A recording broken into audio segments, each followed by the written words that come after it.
Hello friends, எல்லாருக்கும் வணக்கம். இன்றைக்கி நம்ம ஆதி சமையல் யூடியூப் சேனலில் சூப்பரான எக்லெஸ் சாக்லேட் கேக் ரொம்பவே சிம்பிளாக எப்படி பண்ணுறதுன்னு பார்க்கலாம். அதுக்கு முன்னாடி நம்ம யூடியூப் சேனலில் ஃபஸ்ட் டைம் பார்க்குறீங்கன்னா மறக்காமல் சப்ஸ்கிரைப் பண்ணி கூடவே பெல் ஐக்கானை கிளிக் பண்ணுங்கள். வாங்க இப்போ வீடியோக்குள்ளே போகலாம்.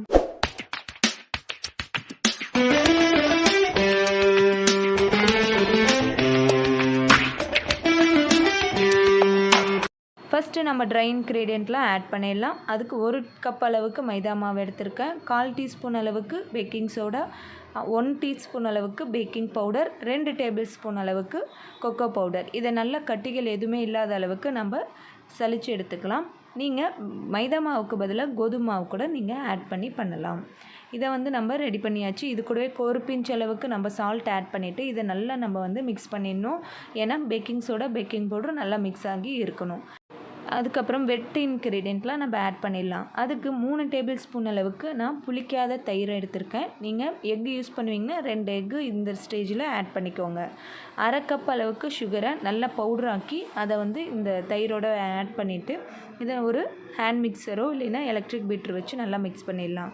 1/4 கப் அளவுக்கு நான் ரீஃபைண்ட் ஆயில் எடுத்திருக்கேன். அன்ஃப்ளேவர்டு ஆயில் நீங்கள் எது வேணாலும் எடுத்துக்கலாம். இதையும் போட்டு நம்ம நல்லா மிக்ஸ் பண்ணிக்கலாம். நீங்கள் ஹேண்ட் விஸ்க் கூட யூஸ் பண்ணிக்கோங்க.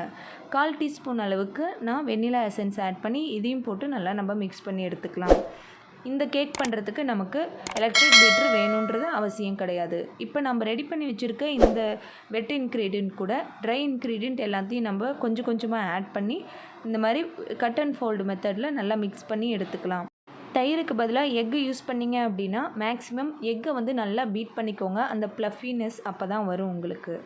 நல்லா நம்ம இந்த மாதிரி லம்ஸ் எதுவுமே இல்லாத அளவுக்கு நம்ம மிக்ஸ் பண்ணதுக்கப்புறம் 1/4 கப் அளவுக்கு பாலை காய்ச்சி ஆற வச்ச பாலை இந்த மாதிரி கொஞ்சம் கொஞ்சமாக ஆட் பண்ணி சேம் அதே மாதிரி கட் அண்ட் ஃபோல்டு மெத்தட் மூலமாக நம்ம மிக்ஸ் பண்ணிக்கலாம். நம்மளுடைய கேக் பேட்டர் கிட்டத்தட்ட ரெடி ஆகிடுச்சு. கடைசியாக ஒரு 1/2 டேபிள் ஸ்பூன் அளவுக்கு வினிகர் ஆட் பண்ணி இதை நம்ம நல்லா மிக்ஸ் பண்ணி எடுத்துக்கலாம்.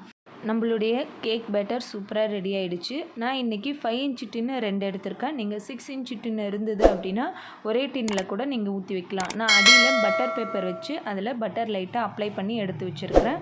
சைட்லேயும் நல்லா அப்ளை பண்ணிவிட்டு நம்ம பேட்டர் போடும்போது இந்த ரிப்பன் மாதிரி உங்களுக்கு விழணும் பேட்டர். அப்போ தான் கரெக்டான கன்சிஸ்டன்சியில் இருக்குன்னு அர்த்தம். நான் இன்றைக்கி 180 டிகிரி செல்சியஸில் 10 மினிட்ஸ் ப்ரீ ஹீட் ஆன ஓவனில் 170 டிகிரி செல்சியஸ் 26 மினிட்ஸ் நான் வச்சுருக்கேன். நீங்கள் இதையே 6 இன்ச் டின்னாக இருந்தது அப்படின்னா 30 மினிட்ஸுக்கு 170 டிகிரி செல்சியஸுக்கு வச்சிங்கன்னா போதும். இங்கே பாருங்கள், கேக் சூப்பராக ரெடி ஆகிடுச்சு. இந்த மாதிரி ஒரு டூத் பிக்கு இல்லைன்னா இந்த மாதிரி ஷார்ப்பாக எட்ஜ் இருக்கிறதுல இந்த மாதிரி ஸ்டிக் பண்ணி பார்த்தீங்க அப்படின்னா உங்களுக்கு ஒட்டாமல் வரணும். கேக் சூப்பராக ரெடி ஆகிடுச்சு. நான் கேக் நல்லா ஆறினதுக்கப்புறம் டிமோல்ட் பண்ணிட்டேன். கேக் ரொம்பவே சாஃப்டாக இருக்குது. நான் இப்போ ஆர்டர் கேக் தான் பண்ணிகிட்ருக்கேன். ஆர்டர் கேக் ரொம்பவே லைட்டாக க்ரீம் இருந்தால் போதும்னு சொன்னாங்க. அதனால் நான் ரொம்ப அதிகமாக க்ரீம் யூஸ் பண்ணல. விப்பிங் க்ரீம் நான் ரெடி பண்ணி வச்சுருக்கேன். இதில் சுகர் சிரப்பை ஆட் பண்ணிவிட்டு நம்ம க்ரீம் அப்ளை பண்ணிடலாம். நான் கொஞ்சமாக சாக்லேட்டை நல்லா திருவி இந்த மாதிரி போட்டிருக்கேன். டார்க் சாக்லேட் தான். நீங்கள் உங்களுக்கு விருப்பம் இருந்ததுன்னா க்ரீம் அதிகமாக கூட ஆட் பண்ணிக்கோங்க.